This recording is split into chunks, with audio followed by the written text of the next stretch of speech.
Hello, I'm Amy Blaylock. Welcome to City Hall this week. Durham residents of all ages are going the distance to stake their claim to the American Tobacco Trail. In light of recent incidents along the trail, a number of steps have been taken to increase security for bicyclists, runners, and walkers. As part of that effort, dozens of Voyager High School students teamed up with the city on October 24th to make the trail environment along Fayetteville Road safer for everyone. They wanted that opportunity to give something back to Durham to make it a better place to live. As part of their work, the students were able to apply the concepts of crime prevention through environmental design. In its simplest terms, crime prevention through environmental design, or CPTED, is the process by manipulating the physical environment to reduce the incidences and fear of crime, thereby improving the quality of life. The students were able to help achieve these goals in several different ways, all showing that the trail is frequently used, not neglected, and an area that is cared for by a variety of people. We are going to set some groups up that will be planting some barrier plants to reduce activity in areas we don't want people to go. They will be reducing the size and height of some of the plant material and cleaning up litter and trash where it's becoming noticeable. All the students who participated in the service day are in the 9th grade at Voyager High School. The Durham Police Department is also stepping up its efforts to keep pedestrians safe along streets and roadways as part of the statewide Watch For Me NC campaign. The Watch For Me campaign is a broad educational and enforcement with Durham Police Department and other departments throughout North Carolina. And our main goal is to reduce the injuries and deaths of pedestrians.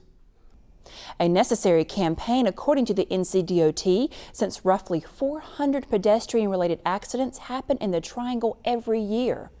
Accidents that are mostly a result of drivers failing to yield for pedestrians. We see drivers not yielding to pedestrians, and this happens at intersections where the crosswalks are. This happens at mid-blocks where there's not traffic signs for the pedestrians, and it happens at private driveways where we call it jaywalking mostly, where they just cross the street. At some of the intersections in Durham where most of the accidents happen, close monitoring has shown that drivers only yield to pedestrians anywhere between 22 and 1% of the time.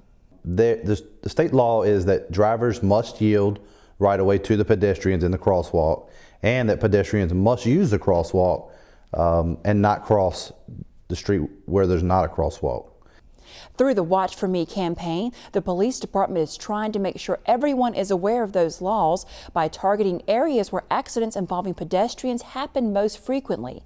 The police department is doing informational checkpoints where we go and hand out flyers to pedestrians. We hand them out to cars. We have handed them out to several businesses around. We have posters that we've given these businesses and flyers. The penalty for not following pedestrian laws in North Carolina is usually a $25 fine plus court cost, which could be more than $200. For more information about the campaign, visit watchformenc.org. The city is helping landlords learn how to keep an eye out for illegal activity while effectively managing their properties. A landlord training workshop will be held on Friday, November 16th from 8 a.m. until 5 p.m. at Golden Belt, which is located at 807 East Main Street. The workshop is specifically designed for landlords, property managers, resident managers, and anyone else who is actively involved in managing rental housing. Topics that will be covered include how to build landlord, renter, homeowner, and business relationships, applicant screening techniques, rental agreements, and how to handle the eviction process if necessary. The cost to attend is $10. To register, visit the Neighborhood Improvement Services homepage on the city's website. City of Durham employees are off to the races when it comes to helping a good cause. Find out how some friendly competition will make local charities the big winners when City Hall This Week continues.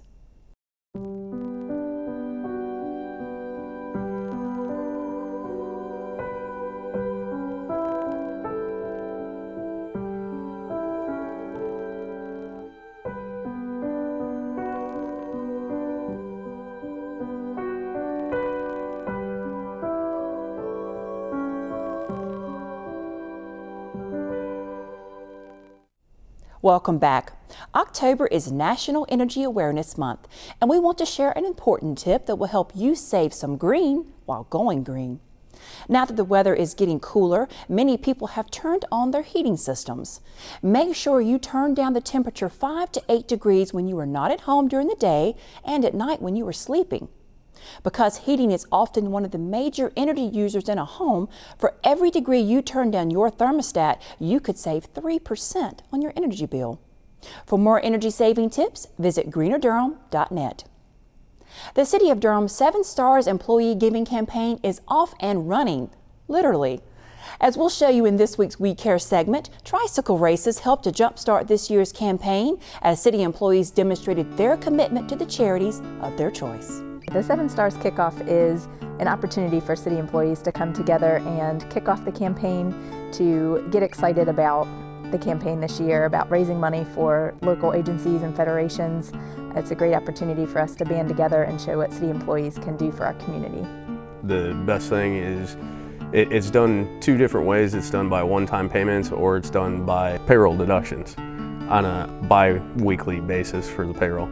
We encourage most people to do payroll deductions because payroll deductions are just the simplest thing. Well, as part of the strategy team, my role this year was to plan the activities and the events that were going on at the kickoff, but we had an Olympic theme this year, and so we decided to bring that into the kickoff by playing beach ball, badminton.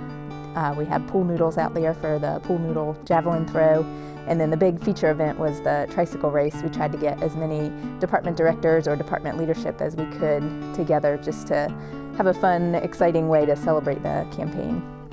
The charities range anywhere from healthcare to charities like Earthshare, anything that's environmental. There's so many, it's such a wide range. It was great to see that many city employees come out to support their departments through the tricycle race, to support the fundraiser with the inspections department, and they did a pig roast cook so we could raise money for the MS Society. So it was a success to me because so many employees came out to the Holton Career and Resource Center to celebrate with us.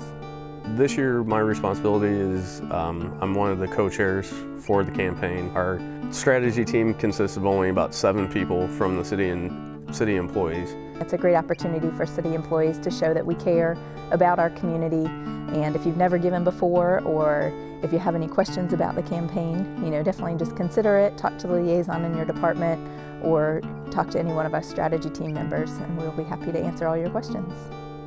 Just be involved, whether it's through the one-time donation, a payroll deduction, or just come out and support one of the special events. Every little bit helps. That does it for this edition of City Hall This Week. Don't forget to like us on Facebook and follow us on Twitter. Those links are listed on your screen. And of course, you can still find us on demand on DTV8's webpage and on the city's YouTube channel. I'm Amy Blaylock. Thank you for joining us.